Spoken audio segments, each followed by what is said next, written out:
여러분, 계율은 소중합니다.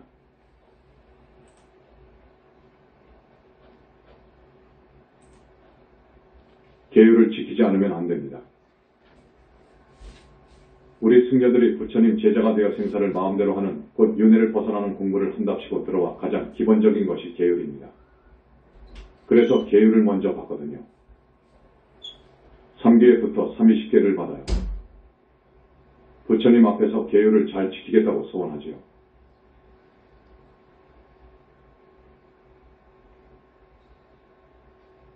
그런데 솔직히 내가 중앙에 올라와서 승려들의 승행을 살펴보았습니다.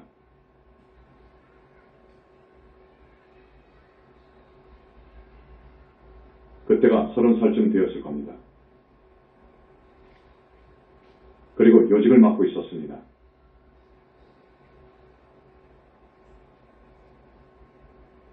조계종의 경우 지방의 각 본사 말사스님들이 1만여 명 됩니다.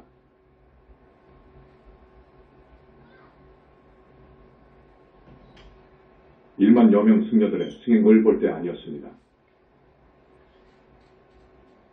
솔직히 살펴보니까 옥에 지키는 사람도 없었어요.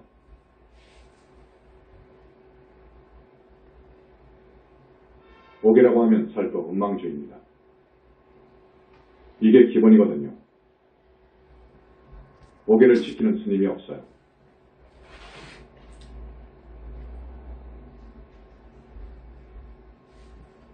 절대로 조계종을 비방하려는 것이 아닙니다.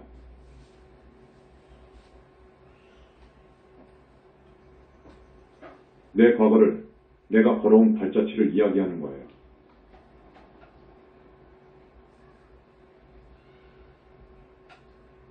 내가 왜 조계종에서 과감하게 10년 전에 탈퇴를 선언하고 영산불교를 참교했는가 하는 것을 지금 이야기하는 겁니다. 나는 계율을 대단히 소중하게 생각했어요.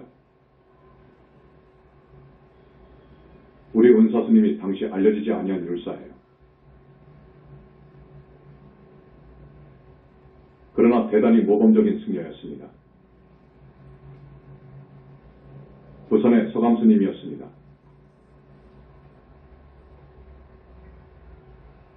그래서인지 또 내 과거 전생에 그렇게 살아와서 그런지 계율에 대해서는 엄정한 것을 좋아했습니다.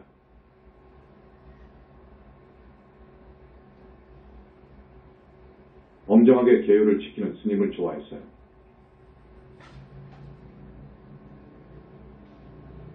그런데 찾아봐도 없어요.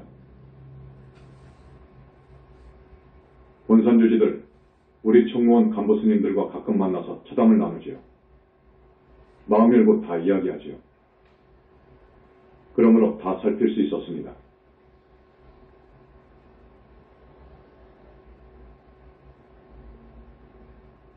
음계가 그 중에서 정말로 중요한 것인데 음계 지키는 사람이 없어요.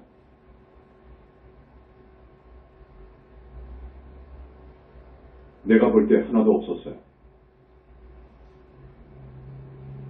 그래서 더더욱 이 선불교에 대해서 이건 문제다.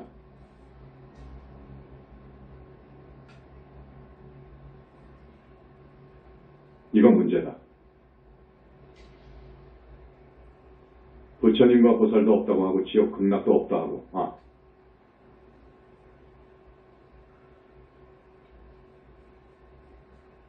그래버리면 뭐 때문에 충노릇하느냐.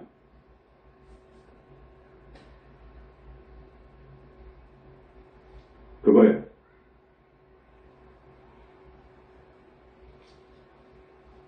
아주 기본적으로 의문이 들고 불신이가고 냉철한 이성으로 살펴볼 때 아니었습니다.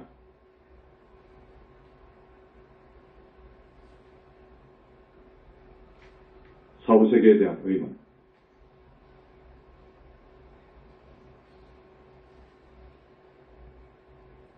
그 당시는 앞에서도 말씀드렸는데 세계적인 지성인들, 의료에 종사하는 의사들, 심리학자들 그리고 많은 지성인들이 역사 이후로 그랬지만 특히 다음 세상이 있는가의 여부에 대해서 대단히 관심을 가지고 있었습니다.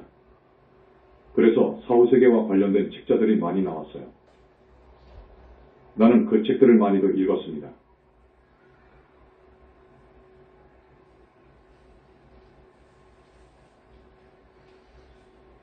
손에서는 저 세상을 이야기하지 않습니다. 아예 이야기하지 않습니다.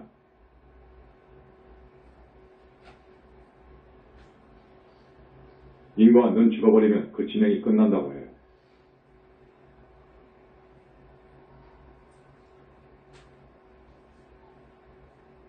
안 믿어요.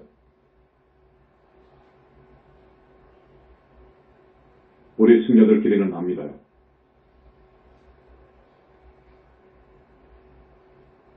그래서 존경할 만한 승려도 없었고 나만 외톨이로 시간을 내어서 그저 전국을 돌아다니며 내가 선지식이라고 하는 사람들을 많이도 만났습니다. 그 당시에 많은 책들이 나온 것이 있었어요. 전생의 비밀이 드러난 거예요.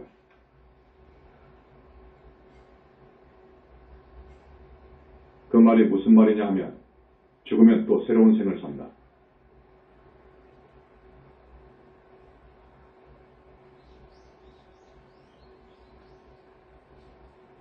죽으면 또 태어난다는 말이에요.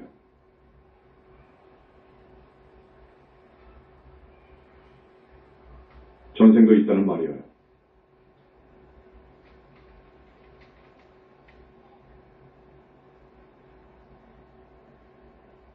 그런데 어떤 일정한 법칙이 있더라 그거요.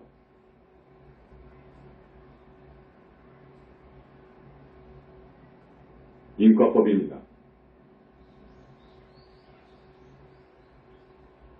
그런 책들이 완전히 불교예요.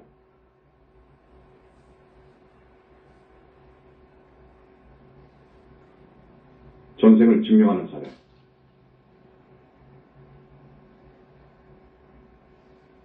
자, 시간 관계로 그 당시 관련 사례를 기록해 놓은 서적을 아주 간단히 짚어보겠습니다. 최면요법, 캐논 보고서라는 것이 있어요.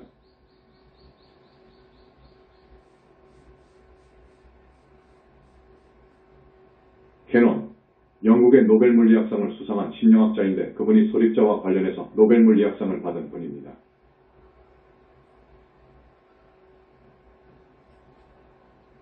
이분이 최면에 대해서 상당히 조예가 깊어요.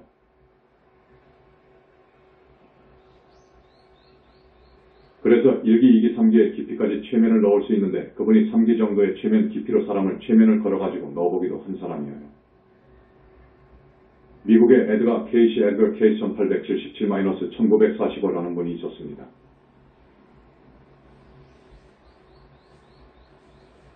그 당시 20세기 인물이지요.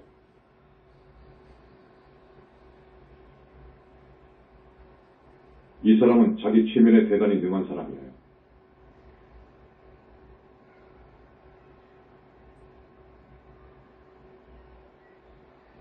스스로 자기한테 최면을 겁니다. 그래서 2,500명의 전생을 조사한 거예요.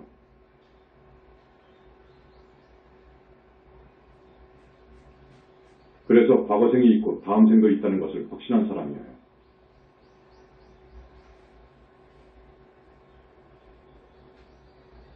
물론 인과법에 의해서 그렇게 돌아가더라는 거예요.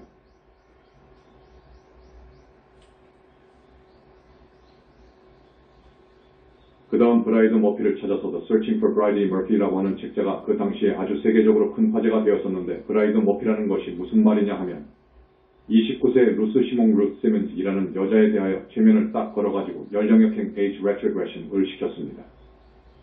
연령역행이라는 것은 과거로 소급시켜주는 거예요.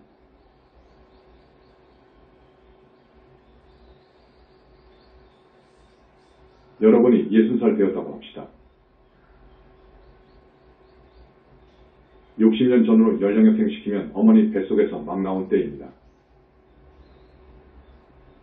그때까지 기억이 가는 거예요. 그 이전으로 올려줘버려요. 그러면 최면에 걸린 사람이 과거생을 이야기합니다.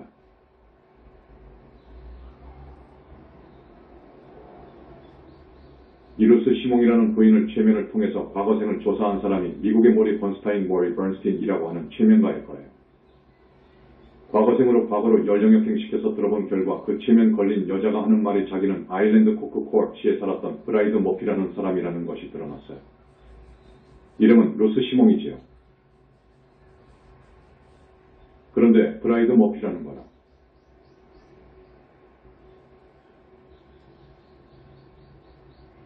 1100년 전에 아일랜드 코크시에 살았던 브라이드 머피라는 여자라는 거예요. 그래서 그 시절의 여러 가지 생활 모습이라든지 신앙 활동을 자세히 들을 수 있었습니다.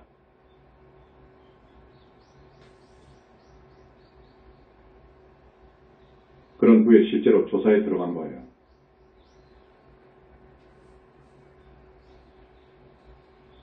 그 결과 완전히 사실로 드러난 거예요. 그래서 이 일을 당시 미국의 98개 신문이 대대적으로 보도를 하니까 세계가 놀란 거예요. 이 유명한 사건입니다. 브라이드 머피를 찾아서라는 책자에 자세히 기록되어 있습니다.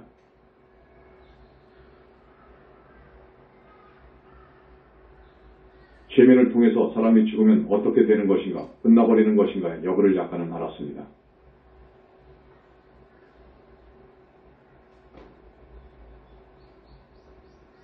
근사 경험. 미국의 정신과 의사이자 철학자인 레이먼드 무디 레이먼드 무디 Jr. born in 1944는 근사 경험. Near Death Experiences. 그러니까 사실 내가 죽었다가 살아났어. 하는 사례를 많이도 수집한 사람이에요. 150여 명의 근사 경험 사례를 수집한 사람이에요.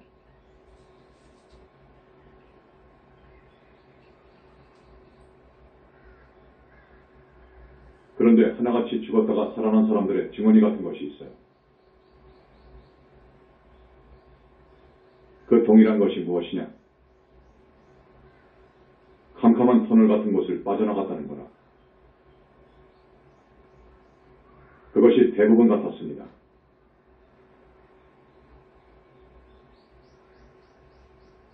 아파서 병원에서 죽었을 경우 빠져나오면 자신의 시체가 침상 위에 있음을 봤다 그래요.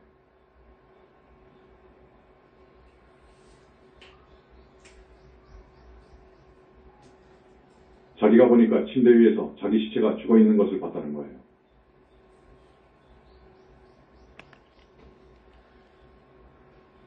그래서 그 자기의 영혼이 영혼체가 이방 저방 돌아다니면서 의사들이 자기를 살리려고 온갖 노력을 다하는 것을 봤고 가족들이 장사 지낼 의논을 하는 것이라든지 모두 듣고 봤다는 거예요.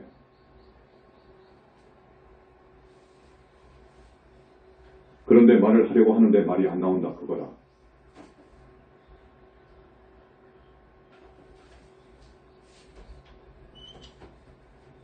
통할 수 없다는 거다.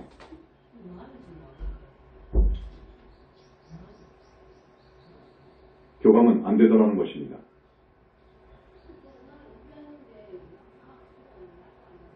이러한 놀라운 근사 경험을 레이먼드 무디 레이먼드 A 무디라는 분이 150여 명의 사례를 수집해서 잠깐 보고 온 4, 5세기 Life After Death라는 책을 1975년도에 세상에 낸 거예요. 우리나라에서도 죽음의 세계라는 제목으로 그 책자가 출간되었어요. 그 후로 많은 학자들이 사례를 수천 권 수집했는데 유명한 분이 로스 엘리자베트 큐벌러 러스 MD 1926에서 2004 수천 명의 죽음에 임박한 사람들을 통한 연구와 세계 각지의 근사체험 사례를 통해 인간은 사후에도 죽지 않으며 영혼을 통해 생명을 유지한다고 확신하였다. 라고 하는 교수입니다. 그래서 근사경험을 통해서도 사람이 죽으면 자기의 영혼이라는 것은 죽지 않는구나. 영혼이라고 하는 이야기를 근사경험을 통해 이야기한 그런 사례를 수집한 학자들이 쓴 거예요.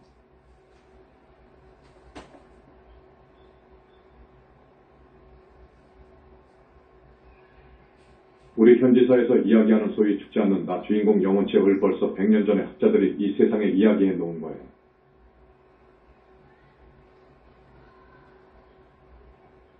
전생 기억. 다음에 전생을 기억하는 사례를 많이도 수집한 학자들이 있어요.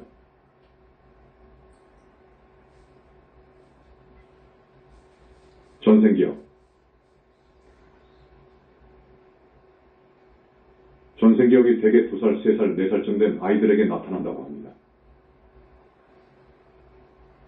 터키에서 일어난 사건인데 이스마엘이라고 하는 꼬마 이야기입니다.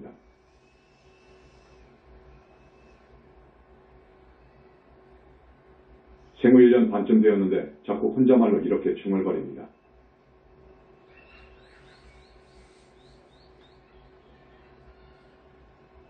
나는 우리 집을 가고 싶은데.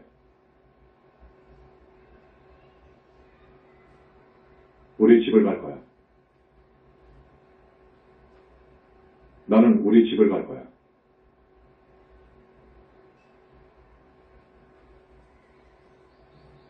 이 집에서 그만 살 거야. 이런 말을 하니까 이상하지요.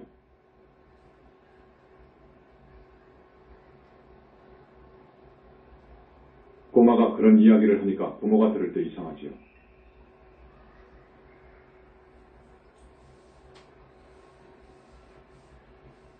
나는 저 건너 과수원집 주인이다.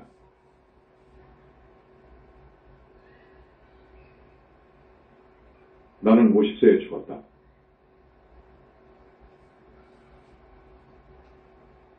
라고 합니다.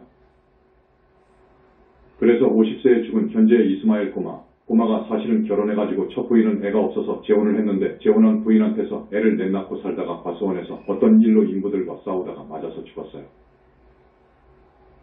그러면서 전생의 부인이나 애들을 자꾸 보고 싶다는 거야.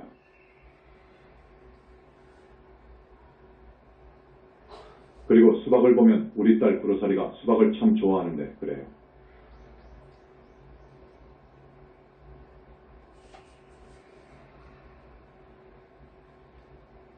딸 이름까지 알아요.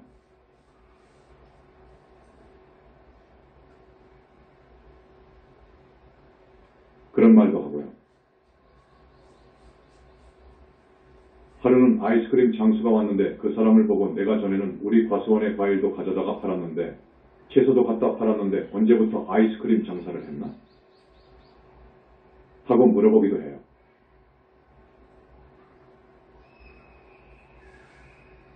그래서 부모님들이 너무 이상해서 이스마엘이 3살 때 꼬마가 자기 집이라고 하는 건너 동네 과수원에 데리고 갔답니다. 데리고 가니까 3살 먹은 녀석이 부인을 보고는 고생한다.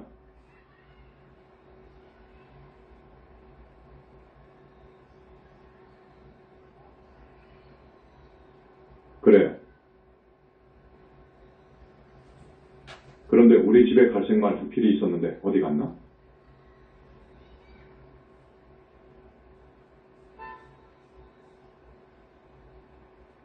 라고 말하기도 하고요.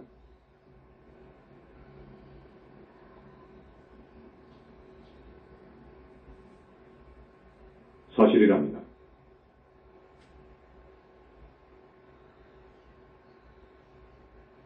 그 꼬마가 6살 때, 그때가 1962년도인데 나라에서 전문적이고 과학적인 조사를 했습니다. 그래서 다수의 학자들이 참석하고 일본에서도 이때 많은 학자들이 동참했다고 그래요.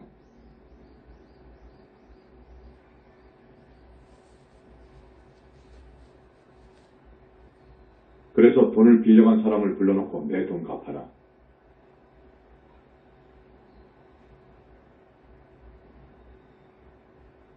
하기도 하고.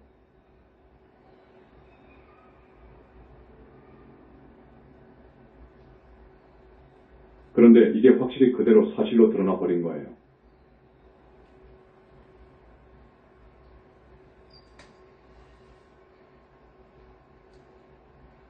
이런 이야기가 많습니다.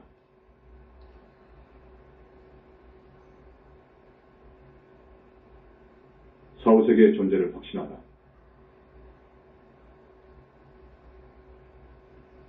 어쨌든 관심 있는 과학자들에 의해서 100여 년 전에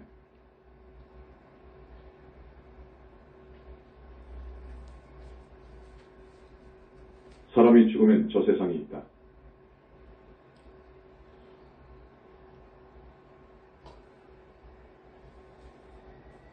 완전히 죽는 것이 아니다.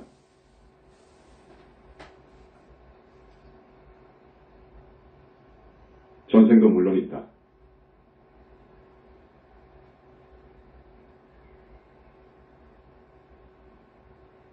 이런 놀라운 사실이 많이도 밝혀졌습니다. 그래서 기독교 문화권에 있는 미국에서는 당황했지요.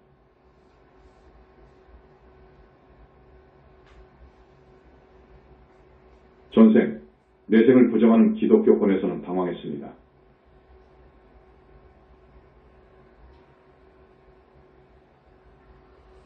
우리 불교에서는 큰 수확이지요.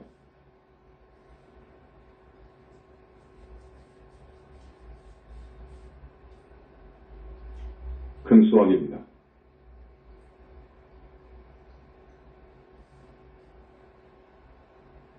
내가 그 당시 이런 서적을 많이 봤습니다.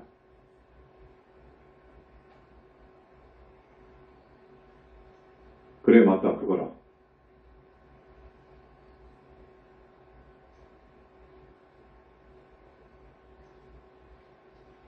나는 그렇게 생각했어요.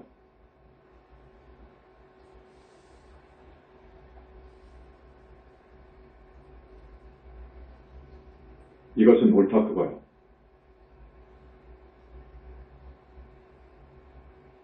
그런데 우리 선불교에서는 이건 너무 섭섭하다, 그거라.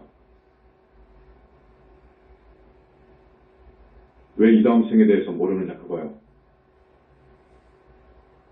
왜?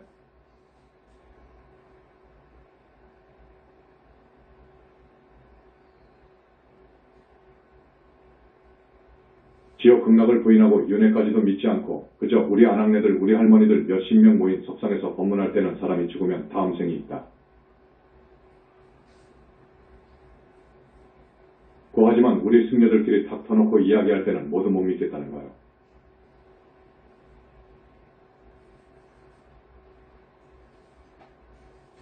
안 믿는다는 거예요. 그런 상황이었습니다. 그때 나는 내 과거는 정법을 찾으려고 무엇이 옳은가?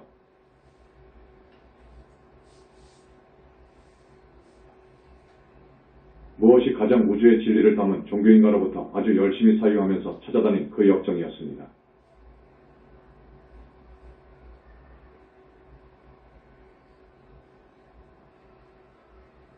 지금 미국에서만 해도 개신교인 예수의 종파가 2만 5천 개를 넘는다고 합니다.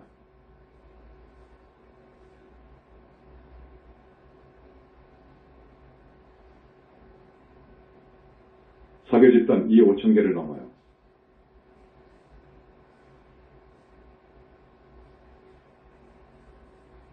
지금 21세기가 아닙니까?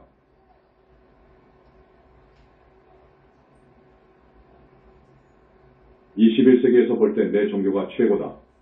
내 종교가 최고다 하는 그 종파 수가 수만 개예요.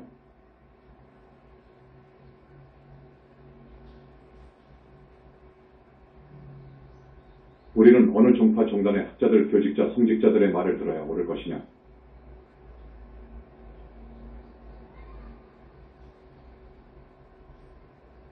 이게 문제입니다.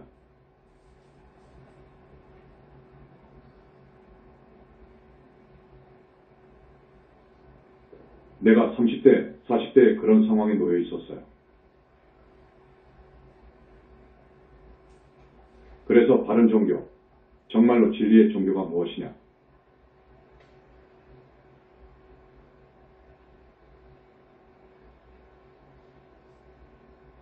내가 20세쯤에 기독교를 접했습니다.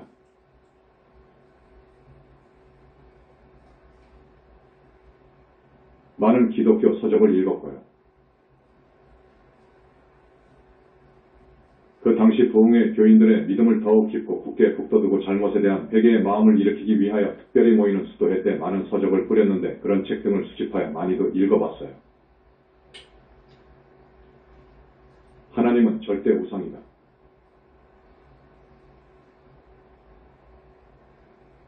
우주만물은 자연법칙에 의해서, 연기법칙에 의해서, 중생의 공업력에 의해서 나온 것이지 하나님이 있어가지고 창조한 것은 아니다. 무시무죠. 성주개공부로 해서 사람은 생로병사로 이렇게 되어가는 것이지 유일신인 하나님이 있어가지고 우주만물이 창조되었다고. 유일신이 이 우주만물을 6일 만에 있어라 해서 있었다고.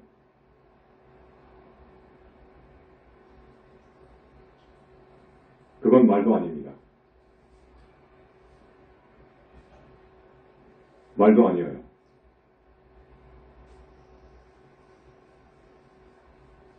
이건 아니다.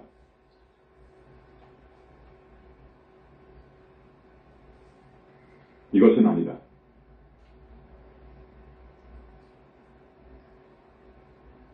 라는 것을 알았어요.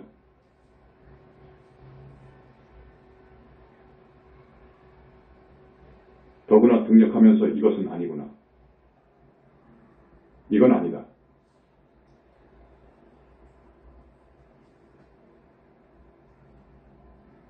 라는 결론을 내렸습니다. 일단 일신경은 접었지요. 견성의 한계를 알다.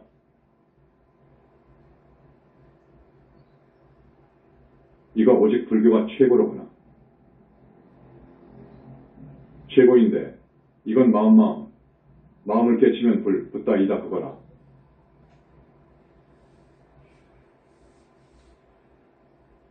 마음을 깨치면 붓다라는 말입니다. 그런데 내가 볼 때는 내가 등력해서 보니까 마음은 비인격이어요. 절대 부처가 아니어요. 마음을 깨치면 부처다. 마음을 궁극으로 보거든요. 그건 이치에서는 그래요. 이치에서는 그렇지요. 그러나 견성했으면, 한소식했으면 이제 아라한이 되고 보살이 되고 붓다가 되는 공부를 해야 되는 거예요. 이걸 몰라요. 어떻게 해서 깨쳤다고 부처가 됩니까?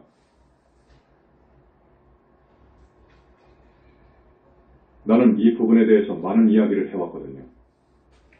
또한 말할 수 있고요. 이거 깨쳤다고 해서 불리 아닙니다. 깨쳤다고 해서 아라한도 아닙니다. 이제 우주이치를 본 거예요. 자, 깨침에는 두 쪽이 있습니다. 마음의 근본자리, 마음자리를 깨치는 선종식 선호, 선호를 통해서 깨닫는 것가 있고,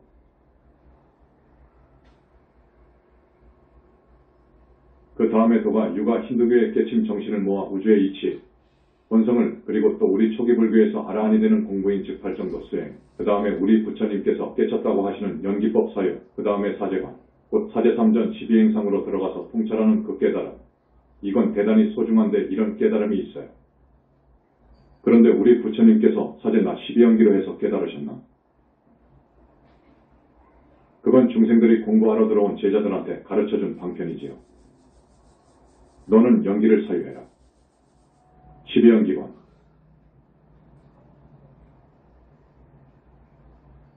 너는 사성제관을 해라. 너는 오온을 통찰해봐라. 혹은 사념처관. 너는 팔정도 수행을 해라. 이건 대단한 핵심이지요. 초기 불교의 핵심입니다. 이렇게 하면 깨닫는다. 깨닫고 아라한이 된다. 윤회를 벗어난다. 여기까지가 아함경에서 이야기한 거예요. 이야기한 건데 우리 부처님 회상에서 공부하지 않고 부처님 가신 이후 지금 남방불교에서 직관수행, 에메테이 바이페, 윗바사나 올라오는데 그건 사실 스승이 있어야 됩니다. 특출한 스승을 만나지 않으면 어렵습니다. 안 되는 거예요. 스승을 만나야 되는데 그래도 그 초기 불교의 선정과 제8정도 과정을 밟아서 공부하는 건 고마워요. 고마운데 깨쳤다고 해서 아라한이 아니에요. 선지식을 찾아 세 사람을 만나다. 그리고 내가 전국을 다니면서 부처라고 하는 세 사람의 특별한 사람을 만났습니다. 자칭 타칭 부처라고 하니까 내가 가지 않을 수 없지요. 찾아가서 대론을 해본 결과 그 사람들도 다 선적인 공부를 하지 않고 이를 깨치려고, 우주이치를 깨치려고 했더라고요. 그래서 우주의 비애를 일부 깨친 건 사실이에요. 세 사람을 만났는데 그런데 한 사람은 신통으로 나가고 또 한 사람은 기독교 쪽으로 나가서 대단한 학식과 대단한 영적인 분야를 개척한 사람들이었습니다. 숙명통이 열린 목사. 기독교 쪽으로 나간 분은 목사인데 미국의 MIT 공대를 나와가지고 박사학위가 6개나 되는 대단한 분이었습니다. 그런 분들과 만나서 교유했는데 내가 그 당시 아마 40대, 50대 초반쯤 되었습니다. 그런 분들이 하나같이 나를 만나고서는 굉장히 좋아라고 해요. 그 사람들 마다마다 나하고 손을 잡고 같이 일하자는 거예요. 참 대단한 사람들이었어요. 숙명도 열렸습니다. 지금 숙명이 열린 스님들이 없습니다. 숙명이 열렸다면 전부 우리 현지사로 몰려오지요. 그런 스님이 없습니다. 그런데 그 사람들은 숙명이 열렸더라고요. 스님은 전생에 무엇이었습니다. 이렇게까지 이야기한다고요. 그 기독교 목사, 그 사람은 목사이면서 물리학자입니다. 대단한 물리학자인데 나를 아주 좋아하더라고요. 나하고 같은 연배인데 형님으로 삼는다면서 형님 하더라고요. 그래서 나는 그렇게 나 자신을 과대평가하지 않았거든요. 그런데 형님이라는 거요. 그리고 우리가 손을 잡고 큰일을 하자고 그래요. 그 이야기가 많이 있는데 그분에 의하면 여기 기독교에서는 사람이 없다고 그래. 다 전생에 여우고 누구는 무엇이고 구렁이고 전부 사람이 없다는 거야. 다만 자기는 기독교인이지만 불교권에는 심리 걸음에 한 사람씩 사람이 있다는 거야. 특히 불교 쪽에서. 그리고 그 당신은 성철스님 당시지. 성철스님은 또 전생이 무엇이고 이야기하는데 그렇게 나를 좋아하면서 형님하고 그런단 말이에요. 그리고 자기의 비전을 이야기하고요.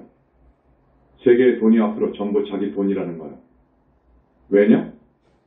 우리나라 서해안 바닷물을 가지고 30년 전부터 에너지를 연구하고 있는데 거의 완성 단계에 있다고 그래요. 그 수소, 지금 수소 자동차를 생각하잖아요. 그러면 세상 돈이 우리 돈이다 그거라. 그건 틀린 말이 아니에요. 논리 정연합니다. 아마 자기는 천재라고 하는 사람이 천년간 연구할 것을 연구했다고 하거든요. 하는 말이 있어요. 대단해요. 그런데 나는 그렇게 깊이 교유하는데 전생에 내 걸어온 길이 그런지 뭔가 모르게 이질감이 느껴져요. 나는 기독교가 싫거든요. 아휴, 정말 싫어요. 그래서 그분에게 불교를 좋아하는데 그거 왜 기독교에 몸담고 있나? 라고 하니까 예수를 좋아하기 때문에 그런다는 거다. 아, 그러냐? 그래서 내가 우리 태사부님을 만나고 1년 만인가 딱 절교 선언해버렸어요. 조계종 탈퇴 선언을 하고 그 사람하고도 딱 선을 끊어버렸는데 묘하게도 서울에만 가면 만나고 몇 달 후에 또 서울에 가면 이상하게 또 만나고 한단 말이에요. 그러면 또 자기 전화번호를 적어주고 내가 지금 언제 미국을 간다면서 꼭 전화 좀 해달라고 합니다. 그런데 이 100억 정도가 있어야 자기의 실험 공장을 만드는데 이 100억이 없다 그거라. 이 돈을 지원해줄 사람을 찾는데 나올 듯 한다 그거라. 곧 나오겠다는 거라. 그러니까 스님은 여기에 계시라 그거라. 나하고 같이 손잡아야 되는데 저기 조계종. 이 종교계 다 썩어버렸는데 이거 우리가 구하지 않으면 안 된다 그거라. 그래가지고 그 당시 로마 교황 그리고 달라이라마로 우리 스님으로 자기로 누구로 해서 세계 최고의 지도자 리더회를 만들고 그 밑에는 어떻게 하고 아주 굉장한 구상이 많아요. 내가 이 이야기만을 몇 시간에도 다 못해요. 그런데 나는 싫어. 거기에 가면 친구가 오고 교회 목사들이 오고 또 학자를 비롯해서 유교의 선비들도 많이 와요.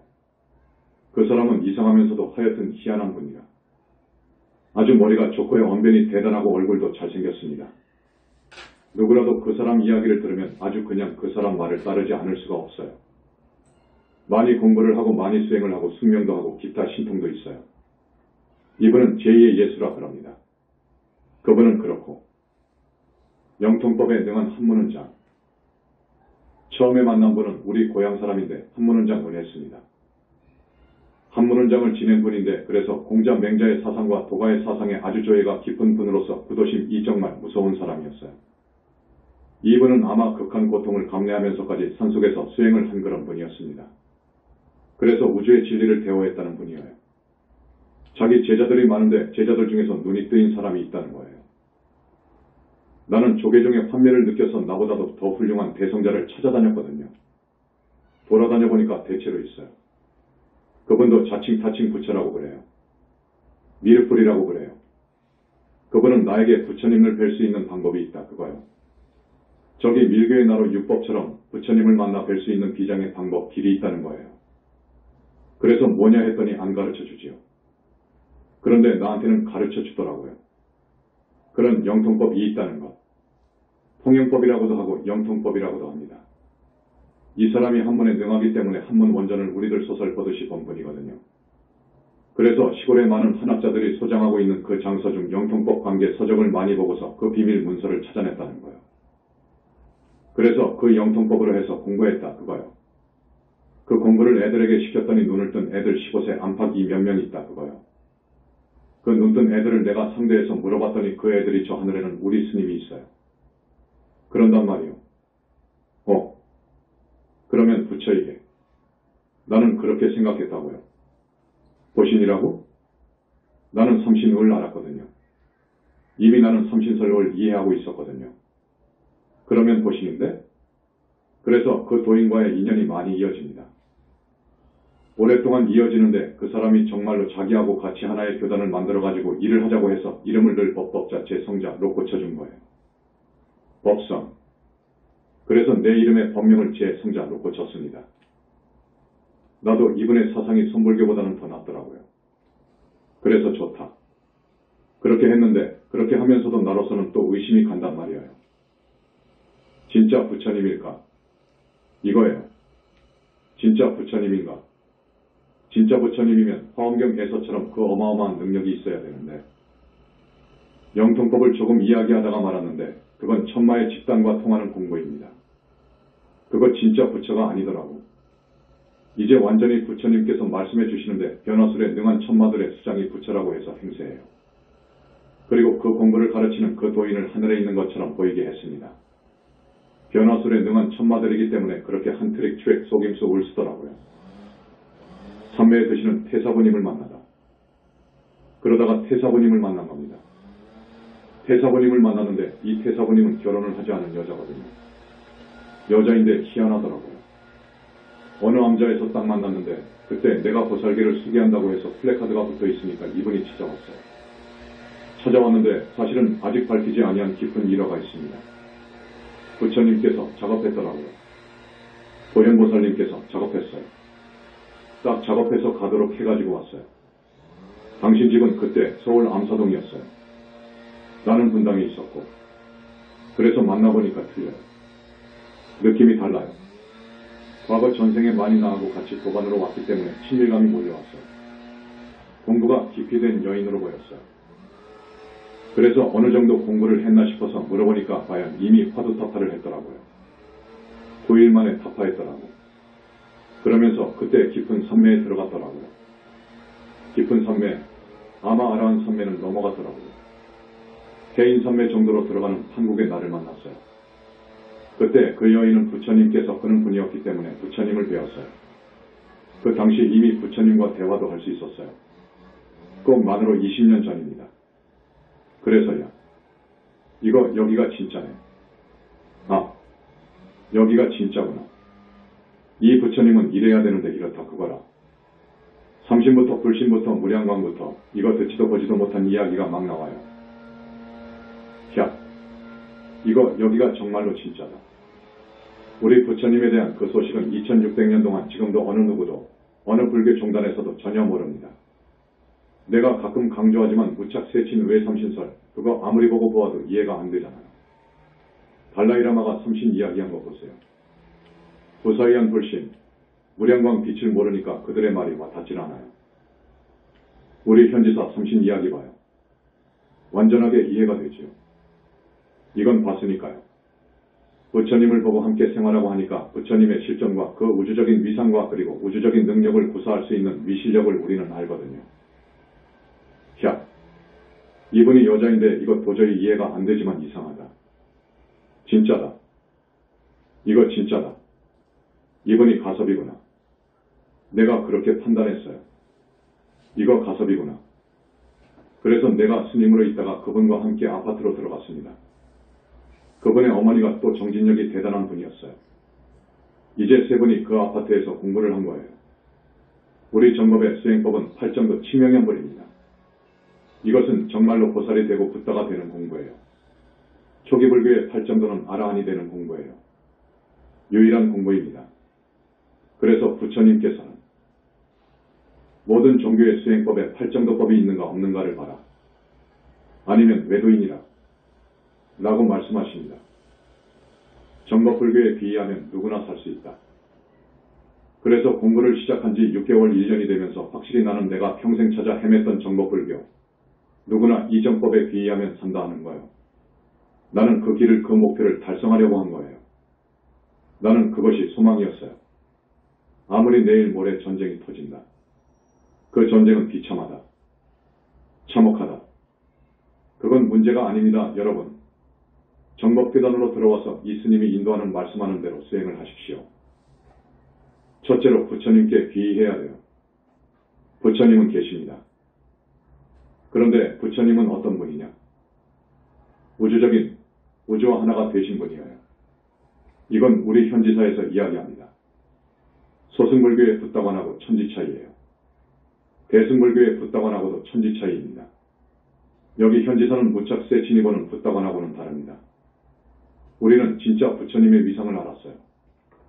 부처님은 우주를 낸 본체를 흡수해버렸거든요. 이유는 무량광이라고 하는 천문학적인 초고도의 빛을 발명한 부처님이 무량광을 활용하고 자제하기 때문에 우주 본체를 흡수해버린 거예요. 우주 본체를 내 것으로 해버렸다는 것은 우주와 하나가 되어버렸다는 거예요. 실제로 그렇습니다. 청정법신 비로자나불은 우주의 구석구석을 방광하고 계셔요. 따라서 그 위신력은, 그 신통력은 말로 다 할 수 없어요. 우주적이어요. 그래서 그 위신력, 중생의 업장도 소멸해 줄 수 있어요. 중생의 업장 소멸은 부처님 외에 그 누구도 안 됩니다. 소멸해 줄 수가 없는 거예요. 업이 우주 만물을 창조했으니까 창조할 만한 힘이 있어야 되는 거예요. 그렇기 때문에 무량광이라고 하는 불가사의한 빛을 발명하신 우리 부처님만이 우주적인 힘을 구사할 수 있는, 쓸 수 있는 거예요. 자, 부처님이 진짜로 계시는구나. 무아는 현상계에서 만물을 바라보는 방법이다. 부처님 당시의 무아라고 하는 부처님 말씀이 대단히 중요합니다. 불교의 핵심의 핵심이거든요. 그런데 이 무아의 의미는 그것이 아니거든요. 지금 부처님 뜻의 거리가 멀게 해석하고 있어요. 현상계에 국한해서 봐야 되는데 그렇게 보지 않고 정말로 용서할 수 없는 뜻으로 해석하고 있거든요. 그래서 불교가 왜곡되어 버린 거예요. 왜곡되어 버렸습니다. 아무것도 없다 해가지고 불보살도 없고 지옥 극락도 없고 귀신도 없고 천인도 없고 성중도 없고 아무것도 없다는 거예요. 앞에서 100년 전에 영혼이 이방 저방 돌아다닌다고 했죠. 자기 영혼이 그 영혼체 이야기를 했잖아요. 그리고 500이라고 하는 동국대학교 교수를 내가 좋아하는데 그분이 불교의 영혼관이라는 영혼에 대한 책자를 썼을 거예요. 거기에 보면 완전히 영체 이야기예요. 하늘사람은 키가 어떻고 남녀가 어떻고 어디 가서 어떻게 놀고 그분이 유식학자입니다. 그런데 그렇게 써놨어. 내가 만나면 너. 유식을 한 사람이 유식철학에서는 불보살 없다고 하지. 그런데 어떻게 그런 책을 썼느냐? 우리 영혼체를 이야기한 붓다의 메시지를 봐라. 자기가 보면 놀랄 거예요. 놀랍니다. 영혼이 없으면 사람이 죽은 사람인 거예요. 정신 나간 사람, 혼나간 사람이라 하지 않아요. 영혼이 없으면 사람 구실 못하는 거예요. 그게 영혼체 주인공이에요. 그건 영혼이 죽을 수 없어요. 그런데 우리는 그 영혼의 구조를 잘 알아요. 우리 현지사에서는 인간의 신비를 잘 안다고요. 더 깊이 들어갔으면 많은 사람들에게 이 정법이 포교되었을 텐데 딱 끊어진 것은 인연이 거기까지인가 봐요. 인연이 거기까지예요. 현지사는 보신 부처님께 공양 올릴 수 있는 것. 우리 지금 온 분들은 전생의 인연이 좋습니다. 전생의 성분이 있어야 돼요. 내 희망은 소원이 그럽니다. 세상 사람들 모두 부처님께 진심으로 비의해서 지은 죄를 벗고 다급생으로 내려오면서 악행 죄업을 지었거든요. 그 업을 벗어야 돼요. 닦아야 돼요. 부처님밖에 닦아줄 분이 없어요. 그리고 복 짓고 가야 되는데 한탄해요. 누가 죽었다고 하면 그 사람 일찍이 부처님께 비의한 적 없고 비의했다고 해도 형식이었지. 영성불교에서 이야기하는 부처님 귀에 부처님의 실존을 믿고 위상을 믿고 위신력을 믿고 들어오라 그거요. 그리고 지은 죄를 어떻게 닦느냐? 부처님께 진짜 보신 부처님께 공양할 때는 여기밖에 없어요. 부처님께서 여기 현지사에 와 계시니까. 진짜 부처님께 드리는 올리는 공양은 아마 몇 년 전에 어떤 여인인데 죽으면 내 군대의 지옥을 거쳐야 되겠더라고요. 그 내 군대를 거쳐야 할 지옥 업보가 싹 잘라진 거예요. 소멸시켜준 거예요. 이거 어마어마한 거예요. 진심으로 공양 올리면 그래요. 그 공양을 올릴 수 있는 곳이 현지사예요, 여러분. 부처님께서 주관하셔야 천도가 된다. 그 다음에 정토왕생하려면, 극락에 왕생하려면 필수가 조상님이 하늘로 천도되어야 돼요. 부모님 그리고 할아버지, 또 부인의 부모님 부인의 할아버지 또 관계도 있잖아요. 내 집안입니다. 그 집안들 3대가 지옥의 사막도에 있으면 안 돼요. 보살될 수가 없어요. 최소한 돌아가신 부모, 조부모는 하늘로 구원되어야 합니다. 그래서 우리 현지사에서는 천도제를 권하지요. 권하는데 여러분, 우리 현지사 천도제는 저기 다른 절에서 천번만번해도 못하는 걸 해줘요. 부처님이 주관하셔요. 어제도 내가 태사부님 계신 곳을 아침 10시에 가서 오후 5시 경에 왔습니다. 어제 천도제 8개 했잖아요. 부처님은 태사부님 계시는데 주로 계시는데 그 공간을 메꾸기 위해서, 나 없는 시간을 메꾸기 위해서 오셨잖아요. 우리 자제마년 와서 좀 쉬도록 하여라. 내가 하겠노라. 내가 그 애보다는 더 나으니까. 그러시더라고요. 수배부터 우리는 또 80명, 100명에 주지 않습니까? 다른 절은 한 사람, 두 사람이에요.